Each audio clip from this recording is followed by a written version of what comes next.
Hey, Isaac Wolf felt like talking about another update regarding my computing experiences. Well, with so many furries being computer whizzes and such. Like me. I've been using this M1-chip MacBook Air for nearly 5.5 years now, having ordered it in late March 2021. And it's still going strong. It still feels very speedy and responsive, with only a few occasional slowdowns when web browsing that can be resolved by closing a tab in Google Chrome I forgot to close. And mind you, I'm running the Apple Silicon native version of Chrome here. It's faster than the somewhat more bloated Intel Mac version. You may have heard reports of that still new MacBook Neo consumer laptop meant for average computer tasks having a performance slightly better than the M1-chip MacBook Air. But what they're talking about in that case is the baseline M1 Air that has 7-core graphics and 8 gigabytes of unified RAM, which is the amount of memory the Neo has, whereas my M1 Air I ordered with the 8-core graphics and 16 gigabytes of unified RAM. And as such, this thing is a workhorse. It's why they ultimately came out with the MacBook Neo for consumers who just want to do normal everyday computing tasks, like web browsing, email, office productivity, teleconferencing, that kind of stuff. Since back in the Intel days, the baseline MacBook Air was kind of filled that position, being the consumer entry-level Mac laptop.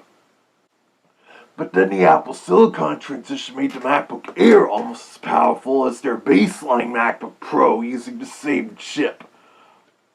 That's why I ended up going with this M1 Air. And with the graphics and the 60 gigabytes of RAM, I future-proofed this Air pretty well.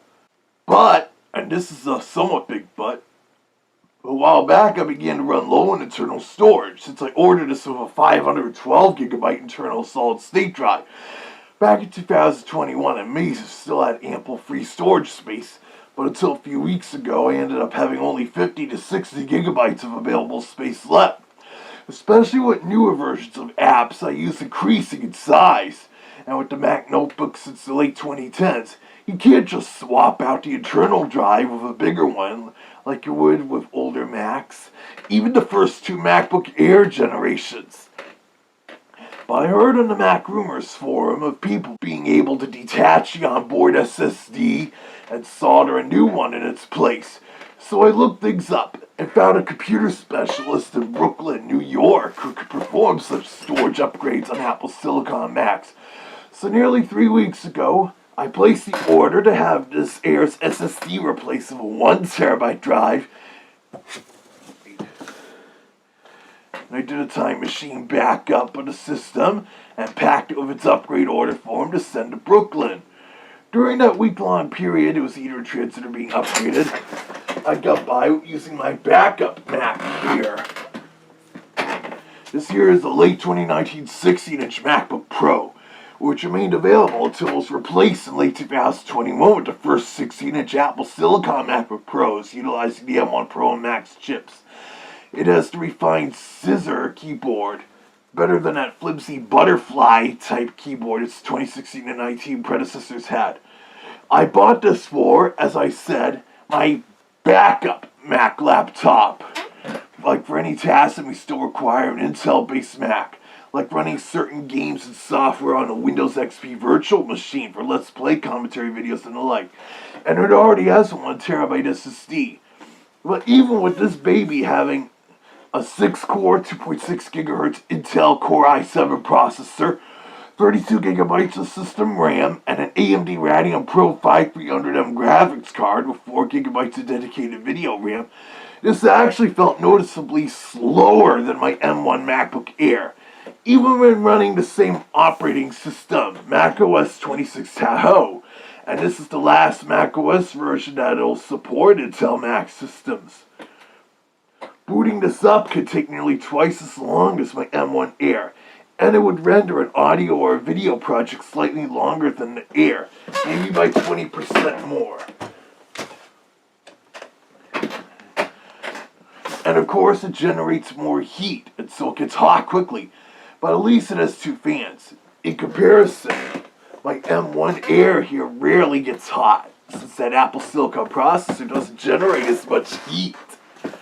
Hence the lack of a fan cooling system. Anyways, on the morning of August 1st, I got my upgraded M1 MacBook Air back via FedEx. I plugged it into my charging port, and I restored the system via the Time Machine backup on this external hard drive. I let it restore the system to the new 1TB SSD as I went about in my business. Now I've got over 400 gigabytes of free space left, and even editing audio and video projects seems a bit faster than before thanks to all the ample space. $400 well spent. I even have enough room to finally allow my iCloud Photos account download all the original pictures in my macOS Photos library to the system drive.